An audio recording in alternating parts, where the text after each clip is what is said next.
다음의 내용은 미움 스페이스 신경과학 칼럼, 인지, 통합, 자비와 연민과 관련된 뇌파, 감마파와 관련한 게시글입니다. 감마파는 25에서 100Hz의 뇌파로 일반적으로 40Hz로 관찰됩니다. 감마파는 다른 파동과 달리 이 지지에 의해서 측정되기 어려워 발견하기 어려웠던 파동입니다. 이 파동은 초당 40번 흔들며 시상에서 시작하여 후두엽에서 전두엽으로 이동하는 파동입니다. 굉장히 빠르게 이동합니다. 이 파동은 높은 수준의 인지 처리 작업, 학습 스타일, 새로운 정보를 받아들이는 능력, 감각과 인식에 관련이 있습니다. 정신적인 문제, 학습장애가 있는 사람들은 감마파 활동량이 일반인보다 절반 이하로 떨어지는 경향을 보입니다. 행복한 상태, 렘 수면 상태에서는 높은 수준의 감마파가 작동합니다.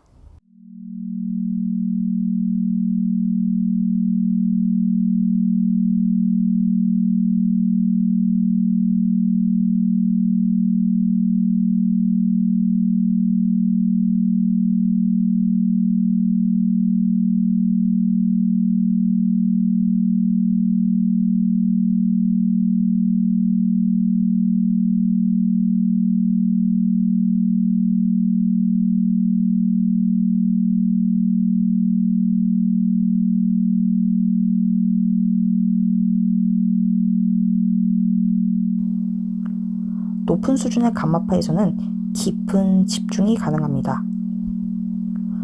문제 해결 상황의 극도에 있어서 강렬한 집중은 필수입니다. 감마파는 이 인지적 기능 중 집중과 관련된 뇌파입니다. 노벨상을 받은 프란시스 크립 박사는 40Hz 진동이 인지활동의 열쇠라고 믿었습니다. 또한 감마파는 경험이 있는 명상가와 스님, 수녀들에게서 축복의 느낌을 일으키는 뇌파로 인지되었습니다. 모두들 이 파동을 가지고는 있지만 그 양이 사람마다 다릅니다. 낮은 감마 파동은 기억력 문제와도 연결됩니다. 일반적으로 과학자들에게 있어 감마파는 의식적 인식의 통일성을 형성할 때 드러나는 파동입니다. 여러 가지 다른 상황을 종합하는 것이 바로 감마파입니다. 그러나 감마파는 발견된 지 얼마 되지 않은 것도 있고 여전히 의견이 분분하여 감마파가 통일성을 일으킨다는 것에 대해 다양한 논의가 진행되고 있습니다. 뇌의 각기 다른 영역이 동시에 자극되고 있다는 아이디어는 1988년에 발견되었습니다. 하나의 외부 물체가 각각의 수용기를 자극할 때 두 개의 뉴런이 직접 연결되어 있진 않지만 동시적으로 진동한다는 사실이 밝혀졌습니다. 이에 대한 후속 실험은 광범위한 시각적 인지에서 이 현상을 입증했습니다. 특히 1990년 프란시스 크리크와 크리스토프 코어는 의식적 통합과 시각 인지 사이에 중요한 관계가 있으며 결과적으로 40Hz의 뇌파 활동이 시각적 통합과 인지에 의해 결과일 수 있다고 주장했습니다. 루돌프 리나스 박사에 의해 진행된 많은 실험들은 깨어 있을 때와 꿈을 꾸고 있을 때의 의식의 기초가 시상 피질에서의 반복적 활동의 형태로 된 피질 전체에 걸친 40Hz 진동이라는 가설을 뒷받침해 주었습니다. 40Hz 진동은 인간이 꿈꾸는 상태를 특징 짓는다와 꿈과 깨어남이라는 제목의 두 논문은 여러 가지 상황을 하나의 인지로 결합하는 것은 피질의 가로, 세로 축을 따라 일어나는 특정 및 비특정 40Hz 진동의 활동의 동시적인 발산에 의해 이루어질 수 있으며 이 진동의 공명은 뇌관에 의해 조절되고 깨어있는 상태에서의 감각적 입력과 꿈꾸는 동안의 의식을 통해 그 내용이 제공되어짐을 밝혔습니다. 이러한 의식적 파동은 시상에서의 지속적인 40Hz의 상호작용에서 일어나며 이 상호작용은 반복적인 것과 반복적이지 않은 것으로 나뉩니다. 반복적인 것은 인지의 바탕을, 반복적이지 않은 것은 일시적인 결합을 일으키고 이 일시적인 결합은 통합을 일으켜야 합니다.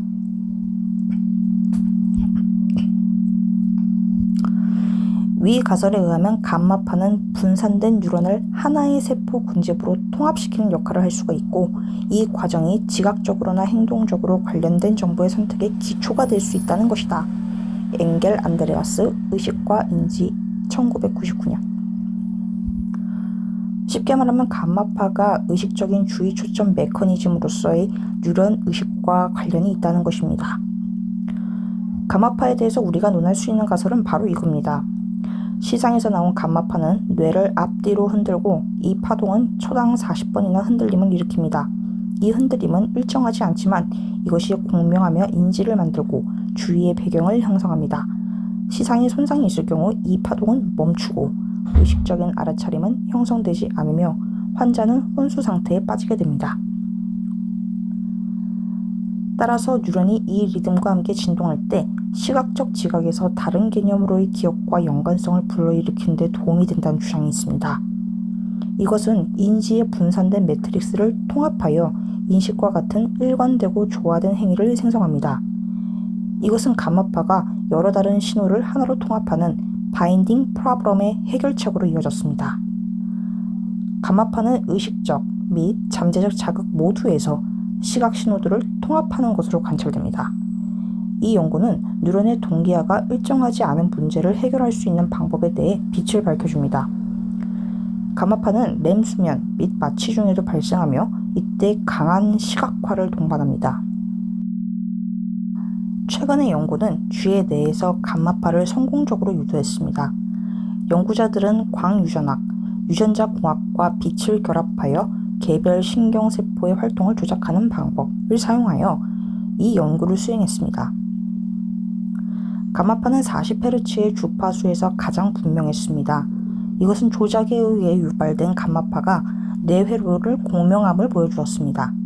이것은 또한 특정 세포 그룹의 활성화를 통해 뇌 상태가 유도될 수 있다는 것이 밝혀진 첫 번째 연구입니다. 티벳 불교 승려에 대한 실험은 초월적인 정신 상태와 감마파 사이의 상관관계를 보여주었습니다. 이 신경과학자인 신 오누알리안의 연구는 오래 명상한 마스터가 공통적으로 가지고 있는 것이 두뇌를 최대로 민감한 상태로 만드는 능력이라는 것을 보여주는 데이터를 만들어냈습니다.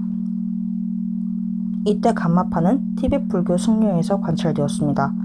2004년 연구에서는 8명의 오랜 티벳 불교의 명상가들이 전극을 사용하여 명상하도록 하여 뇌가 생성하는 정기적 활동의 패턴을 모니터링했습니다. 연구자들은 수도사의 두뇌 활동을 초보 명상가 그룹과 비교했습니다.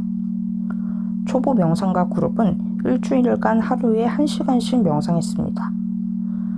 정상적인 명상 상태에서 두 그룹 모두 비슷한 뇌 활동을 하는 것으로 나타났습니다. 그러다가 승려들에게 명상하는 동안 자비심, 동정심을 느끼라고 지시했을 때 그들의 뇌 활동은 리듬적이고 일관된 방식으로 발사되기 시작하여 신경구조가 조화롭게 발사되고 있음을 보여주었습니다. 이것은 감마파의 리듬 25에서 40Hz였습니다. 이러한 감마대역 진동은 초보 명상가에서도 감지되었습니다. 연습 시 더 많은 경험을 가진 초급 명상가들에서 많은 리듬 신호들이 강화되는 것처럼 보였는데 이는 감마파 리듬을 생성하는 것이 훈련을 통해 가능하다는 것을 암시했습니다. 감마파에 대한 또 다른 연구는 티벳 불교 스님과 수녀들에 의해서 이루어졌습니다. 두 그룹은 명상 중 감마파를 생성했습니다. 연구는 좌측 전두엽에서 증가된 활동을 관찰했습니다. 이 부분은 자기조절, 행복, 연민을 담당합니다. 또한 변연계, 편도체의 활동을 줄인 것으로 드러났습니다. 이 연구에 참여한 스님들이 연민이라는 감정에 집중하도록 지시를 받자마자 그들의 뇌는 감마 파동으로 즉시 공명하기 시작했습니다. 높은 감마 진동을 가진 사람들은 똑똑하고 열정적이고 공감 능력이 뛰어나며 자기 조절력이 뛰어납니다. 높은 감마파 활동은 기억을 명확하게 하게끔 돕고 감각 수용기의 능력을 섬세하게 만들며 집중력을 증가시킵니다. 높은 집중력의 상태에서 다양한 정보를 깊은 섬세함으로 빠르게 처리할 수 있습니다. 또한 창조성도 증진시켜줍니다. 감마파는 명상, 감마파를 담은 음악을 들음으로써 강화될 수 있습니다. ADD, ADHD 증상을 가진 경우 너무 많은 테타파, 베타파, 감마파의 활동을 가진 경우가 많습니다.